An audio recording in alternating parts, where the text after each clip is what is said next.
this is Africa. From this perspective, it looks massive, doesn't it? But how massive is it really?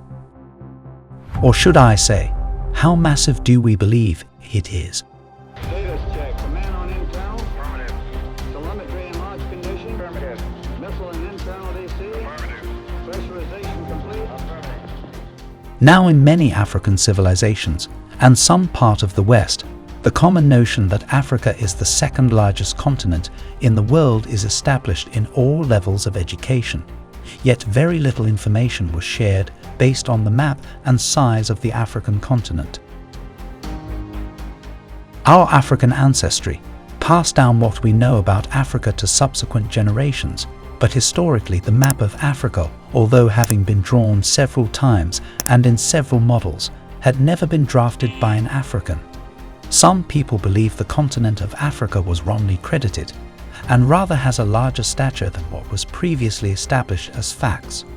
Recent scientific studies suggest that Africa is indeed larger than is shown on maps. So, our question lingers. What truly is the real size of Africa? And have you ever considered the possibilities that the African map you have been used to may have been wrongly drawn relative to Africa's actual size? Well, there's only one way to find out. Hello viewers, and welcome to our channel. In this video, we shall be presenting to you the true size of Africa, why Africa's map is drawn wrong relative to its size. If you're new to our channel, please do subscribe and turn on notifications in order to receive updates from our subsequent video uploads. Now, let's get on to this.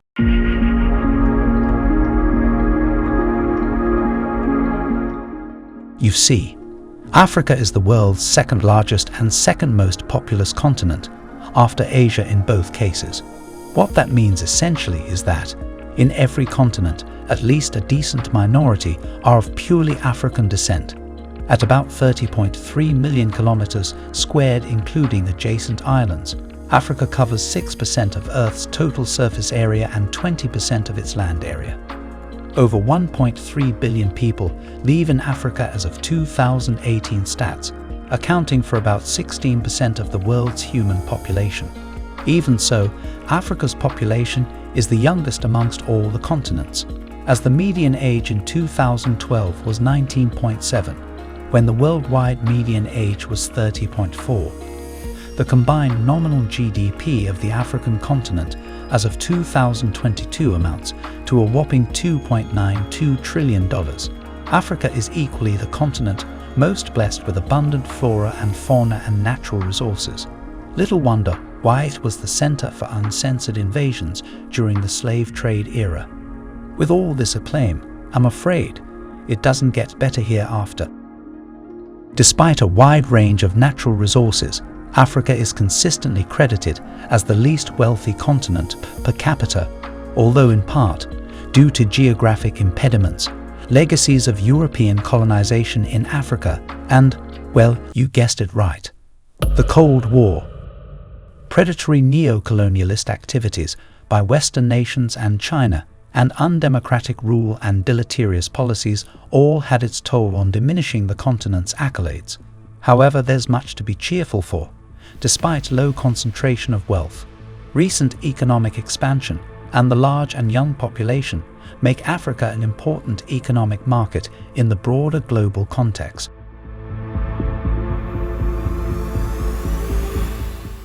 Now the map of Africa has been subject to several attempts to draw. In fact, the African continent had been presented to the world through about 11 different map drawings. The very earliest map of Africa was drawn in the year 1554 by a certain German, Munster Sebastian. He was a Hebrew scholar who depicted Africa on the world map as a one-eyed giant sighted amidst other vast territories. He did well represent some countries in it, such as Nigeria, Cameroon and Central Africa. Needless to say, the map was flawed, and over 3 decades, another more enthusiastic scholar drew the map in 1584. Ortelius Abraham indeed came up with the second map, which was a more accurate representation of Mother Africa. In his map, Africa assumes a more recognizable shape, with a more pointed southern cape. Ortelius used the Ptolemaic sources of the Nile, two large lakes, but placed them farther south. The Niger now emptied into the Atlantic Ocean. The Zanzibar coastland featured on the west side. On this map, Madagascar appears separate from the mainland Africa, as do the place names of numerous towns along the coasts and in the interior, although large empty spaces begin to dominate there.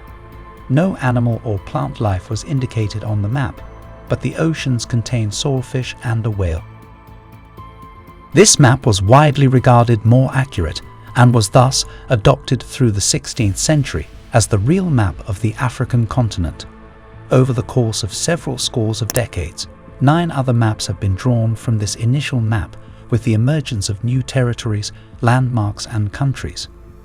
The drafting, drawing and modification of these maps as time grew by gradually trimmed off portions of the initial borders of Ortelius and Sebastian's maps. Of the 9 remaining maps, last 2 maps that were drawn were the most accurate of all, but at the same time the most trimmed in terms of surface area and total distance round the continent. André Gaujon was a French historian who came up with 2 of the last maps in 1856 and 1880 respectively. In modern times, there are several map projections which have been used to depict the continents of the world. The Mercator map projection and the Equal Earth map projection are the most popular. In the Mercator map projection, which is one of the best known and commonly used world maps, Africa is depicted as being roughly the same size as Gaujon's map. That's about 30 million square kilometers. But in reality, Africa is 14 times larger. As explained by the authors of the Equal Earth map projection, Africa considered the mother continent. In fact, based on this projection, the true size of Africa is 30.37 million square kilometers, meaning the vast continent could easily carry several major world nations. Given the fact that the map of Africa had been subject to several explorers, historians, and geographers drawing up somewhat arbitrary demarcations to define the continent, the actual size of the continent has been modified on the map on several occasions, although it goes without saying that the map of Africa we have today is still the most accurate and relevant of all the maps ever drawn before. Yet, it is not a true depiction for what the size of the continent really is.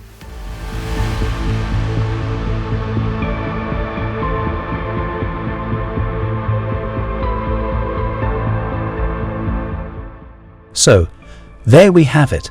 Thanks for watching this video till the end. What do you think about the actual size of the African continent versus the map size depicted? Let us know in the comment section what you think, and the best comment will be pinned. Please do not forget to subscribe to our channel and turn on the notification icon.